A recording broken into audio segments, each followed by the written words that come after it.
అంటే మొన్న కాల్ చేసి మీకు లేదు అని చెప్పారు కదా, ఆ తర్వాత మళ్ళీ పరిణామాలు మారినాయి అంటారా?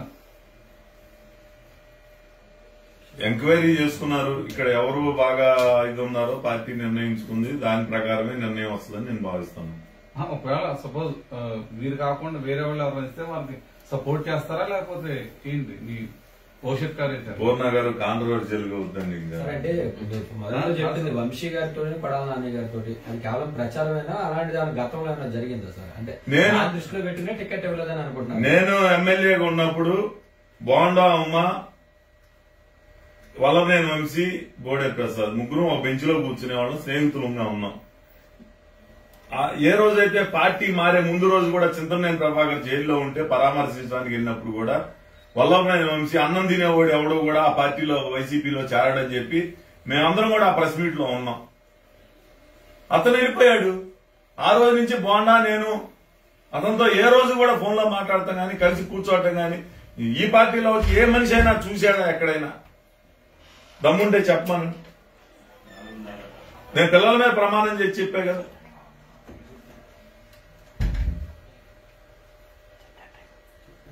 అంటే గడిచిన 5 ఏళ్లలో ఈ పార్టీ కార్యక్రమాలు సరిగ్గా కూడా నిర్వహించలేదు, ఏదన్నా అజిటేషన్ సరిగ్గా కూడా సరిగ్గా చేయలేదు అనేది ఒకటి దాన్నే ఉంటారు. ఏమండి,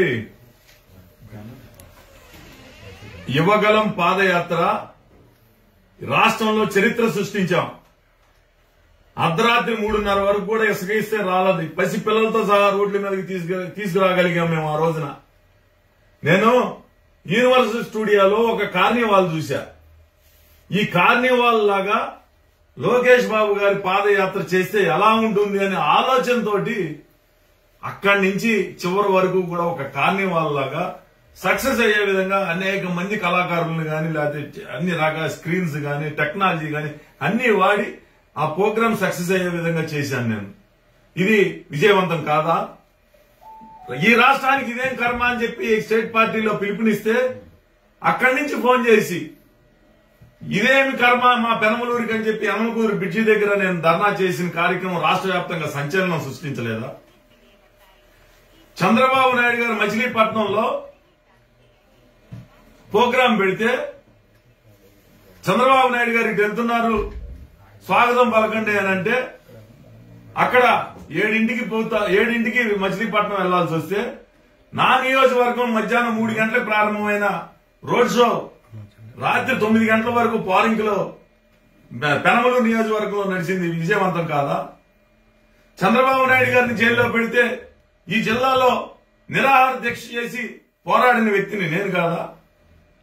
ఈ జిల్లాలో ఏ కార్యక్రమం పిలిపించినా ప్రతి రూపాయి నా సొంత రూపాయితో నేను ఖర్చు పెట్టి పూర్తి చేసింది నేను కాదా?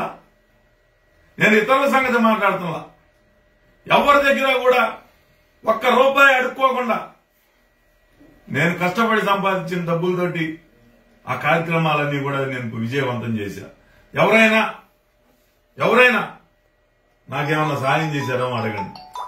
ఏదైనా ఉటిఆర్ఆ ఇస్తే కొద్ది గొప్ప చేశారు తప్పితే ఏ రోజు కూడా నా సొంత డబ్బులతో నా కార్యక్రమాలన్నీ కూడా నేను విజయవంతం చేశాను తప్పితే ఈ రోజు పెనమలూరు నియోజకవర్గంలో తెలుగుదేశం పార్టీ కంచుకోటగా ఉందంటే చంద్రబాబు నాయుడు గారు ఏ పిలిపిస్తే ఆ పిలుపు విజయవంతం చేశాను కాబట్టే ఈ రోజు పార్టీ పెనమలూరు నియోజకవర్గంలో కంచుకోటగా తయారైందని నేను భావిస్తా ఉన్నా. అంటే కార్యకర్తల మీద కేసులు పెడితే అప్పుడు వదిలేసి మీరు విదేశాలు వెళ్ళిపోయారు అనేది టాక్ కూడా నడుస్తుంది సార్. నా సొంత కొడుకండి జైల్లో ఉంది. నా సొంత కొడుకు, నా సొంత మా ఆఫీసులో ఉండే 10 మంది కుర్రాళ్ళండి.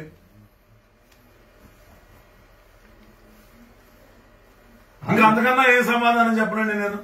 వెళ్ళిపోయారా లేదా అనేది అక్కడ క్వశ్చన్. అక్రమంగా కేసు పెడితే నేను గాంధీ మహాత్ముడిలాగా వెళ్ళి జైల్లో కూర్చోవాలంటారా మీరు చెప్పేది? అంటే కార్యకర్తలు పక్కన అరెస్ట్ నేను వెళ్ళినా ఇక్కడ అన్నా మా వాళ్ళందరూ కూడా ఇక్కడే ఉన్నారు. ఆ కేసు గురించి పట్టించుకున్నారు. వెంటనే 24 గంటల్లో బెయిల్ తీసుకురాగలిగాం.